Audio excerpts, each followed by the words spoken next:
or doesn't everyone have a most used emoji? Like an all-time favorite? I know, like most of us probably don't use the emojis as much as like our grandparents or our parents. We still use them all the time. So how do I know my most used emoji? Take a quick look at your phone's emoji keyboard. Chances are the most used ones appear first. For me, it's the shrug emoji. It's so great. Shrugs, just shrugs. What do you want for dinner? Shrug emoji. What's your math homework? Shrug emoji. How do you get TikTok famous without spending thousands on lighting and cameras? Shrug. Basically, when I don't know what to say, how to help, or what to do next, the shrug emoji is my answer. And honestly, when I was thinking about what we're gonna talk about tonight, I thought of the shrug emoji too. For the past few weeks, we've been talking about injustice and how we all just wish somebody somewhere would do something. And when I think of all the injustice in the world, or even just all the injustice we've been talking about here at church, I feel like this emoji. What do I do? What can I do? And what's the something that will actually make a difference when it comes to injustice? Just to make sure we're all on the same page, let's define that word, injustice. When you hear people talk about justice, it simply means something that is right, fair, and equal. Well, injustice is the opposite of that. So when we talk about injustice, we're talking about the things in our world that are unfair, unequal, or not right. People getting bullied at school, that's injustice. Victims of human trafficking, that's injustice. Families in poverty, that's also injustice. Schools go online to deal with a pandemic, but students don't have the tools or resources or internet access they need to keep up with classes. That's injustice. Women aren't paid the same as men for the same job. Injustice. People being treated differently because of their race or ethnicity. That's injustice. And of course, the list could go on and on. When you think about it this way, chances are you can see plenty of areas of injustice in our world. And if you're honest, that probably makes you think something like, wow, that's a lot of terrible things happening in the world. Somebody should really do something about that.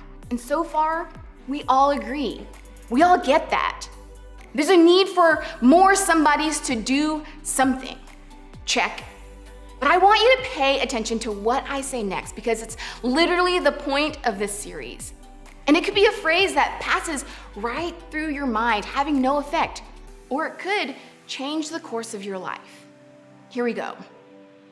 You are somebody who could do something. Now, maybe you hear that phrase and feel excited, challenged, or even inspired.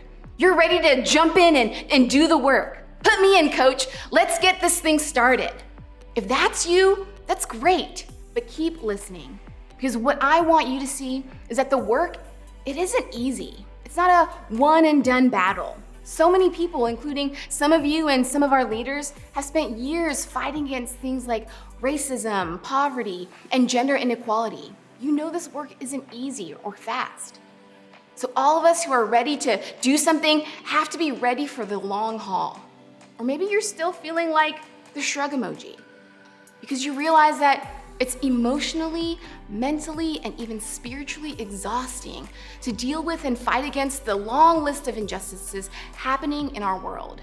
As much as we're talking and praying about injustice, the reality is that to you, it truly feels like one of those problems we just can't solve. Maybe you're thinking, injustice has always happened, and it's still happening. So is there really any hope of changing it? I don't know. Maybe you're wondering how you, just one person, can make a difference in some huge problems like racism, human trafficking, sexism, poverty, and so much more. Is it even possible for one person in high school to make a difference in any meaningful way? Maybe you're so tired of talking about it and trying to explain to people who don't seem to care that you wonder if it's even worth trying anymore. Will people even care as much as you do? Or maybe you've experienced injustice for so long that you wonder if saying anything or doing anything is really gonna make a difference. It hasn't so far, so why would it now? all of that, I totally get it. Because you're right. Standing up and doing something about injustice, it isn't easy. It is overwhelming.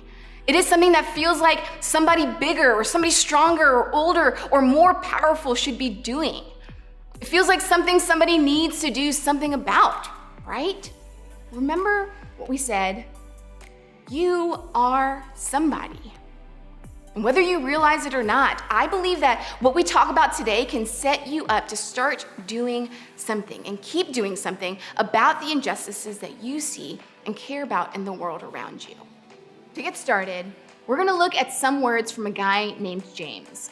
What's interesting about James is that he was actually the brother of Jesus. I mean, can you imagine growing up in the same family as Jesus? Of course, it must not have helped that Jesus is literally God in human form. For those of you who have siblings, you can probably feel for James.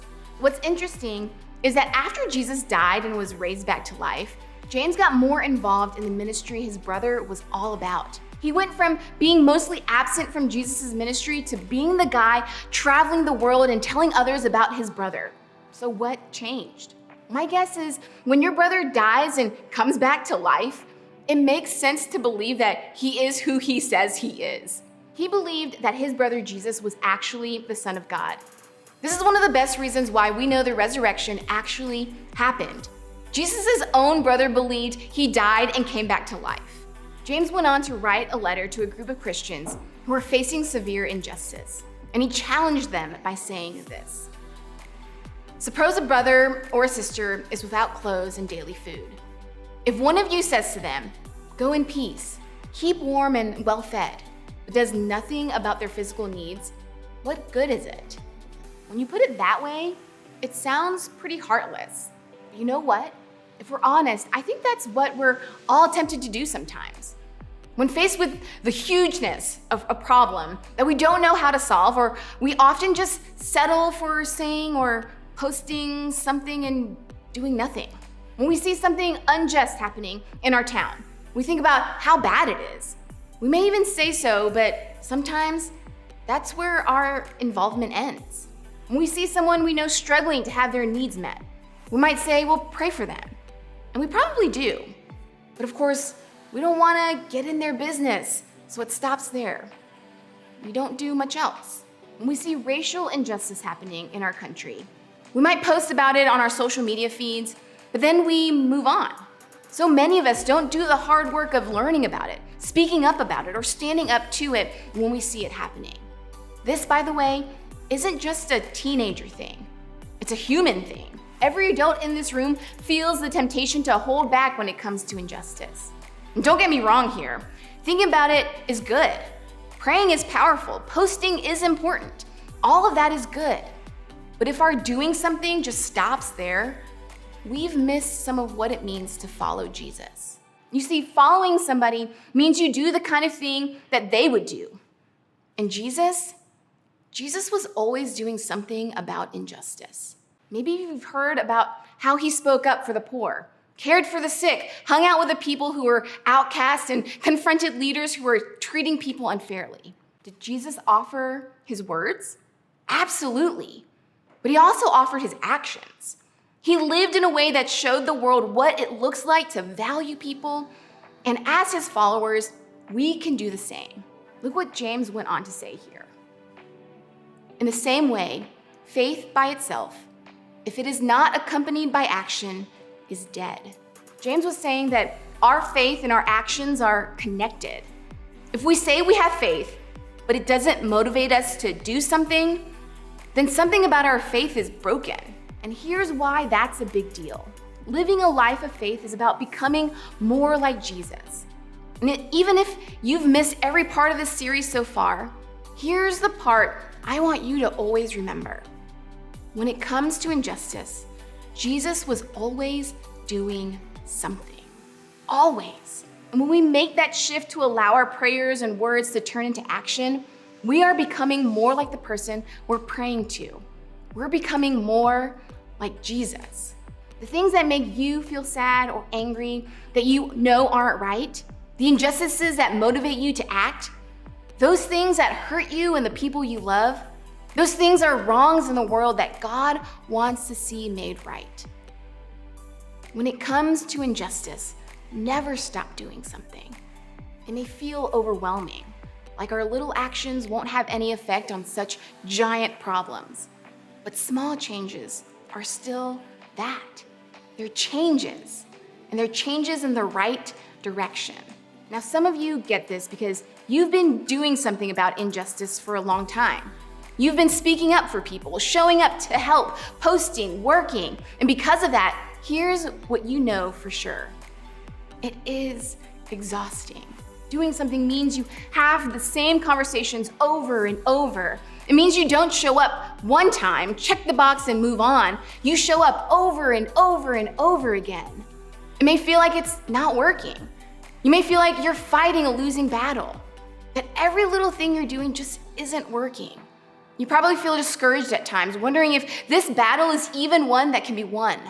Well, if that's you, I want you to hear from somebody else who met Jesus, who hung out with his followers, including James, and who spoke to people facing huge injustice. It's the Apostle Paul, and here's what he said. Let us not become weary in doing good, for at the proper time we will reap a harvest if we do not give up. Therefore, as we have opportunity, let us do good to all people. Don't get weary when you're doing good, Paul said. In other words, don't give up. Don't give in when the good work gets hard. Instead, keep going, keep working, keep fighting. Fighting injustice is like planting a seed. You plant it, you water it, you give it sunlight and time to grow, and then you keep doing that until something blooms. You won't see much at the beginning. You may even think that a plant won't ever sprout, but underground, a lot is actually happening. Eventually, the plant will pop up, and before long, it will be harvest time.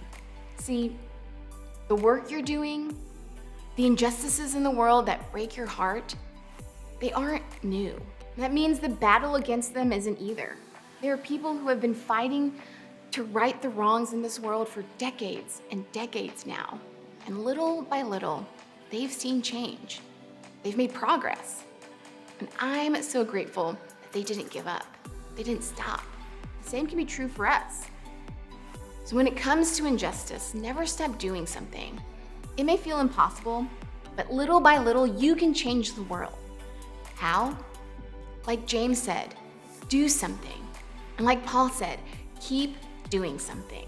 Here's some ways to keep doing something. You can start by using your voice. Speak up. Say something in the moment. Say something on social media. Say something to a teacher or an adult who can help. Use the voice you have to speak up and speak out for those who need it. And if that doesn't work, keep saying something until it does. You can use your influence. Maybe people listen to you because they're in your friend group. Use that influence you have to talk about injustices with them. Maybe your family has resources that could help other people. Ask how you can use those. Maybe your family has connections or a lot of opportunities. Ask how you can use your opportunities to help someone else get more opportunities. If you have a platform on social media, share about an injustice that is breaking your heart. Big or small, whatever influence you have in whatever places you have, it can be leveraged for the sake of injustice. Also, use your talent. You don't have to give up on basketball or theater or Spanish class or whatever your hobby is. Use the talent God has given you to do something for others. Maybe you use your art to do something about injustice you see in your school. Maybe you use your influence on your team to speak up for or serve others. Maybe you can use the ability you have at school to tutor kids who need help. If you aren't sure how to start or you don't know what you have to offer, ask God. Ask Him to show you. Then ask your small group leader. They can tell you not only what talents they see in you, but help you brainstorm ways you can put them to work for the sake of others. And finally, use your life. We're not talking about just one service project or signing up to volunteer a few times. Injustice is everywhere, and part of following Jesus is making a commitment to do something and keep doing something. It's making the lifelong commitment to be in the work. Of course, that means you may have to take care of yourself in the process. You may need to find some people who can encourage you. who can remind you that doing something is worth it even when it doesn't feel like it. Your small group leader might be that person.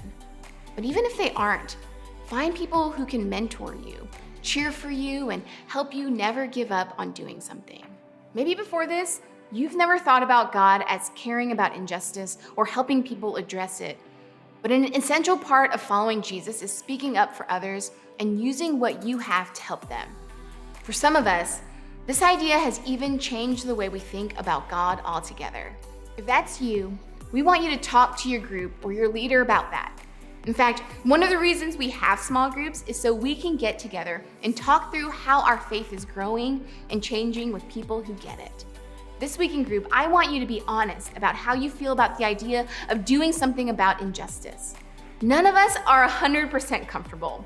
None of us get it right 100% of the time. But as a group, we can absolutely encourage each other to never stop doing something. But before those conversations, pause with me for a minute. Today, as we're wrapping up the series, I want you to imagine, what if the church actually did this? Not just our church, but the church, the entire community of people who follow Jesus. How might the people in your school or your neighborhood see God differently if Christians were known for choosing to see people the way God sees them and treat them as He would? It's fascinating to think about, right? Here's what's crazy. That can happen, but only if we do something.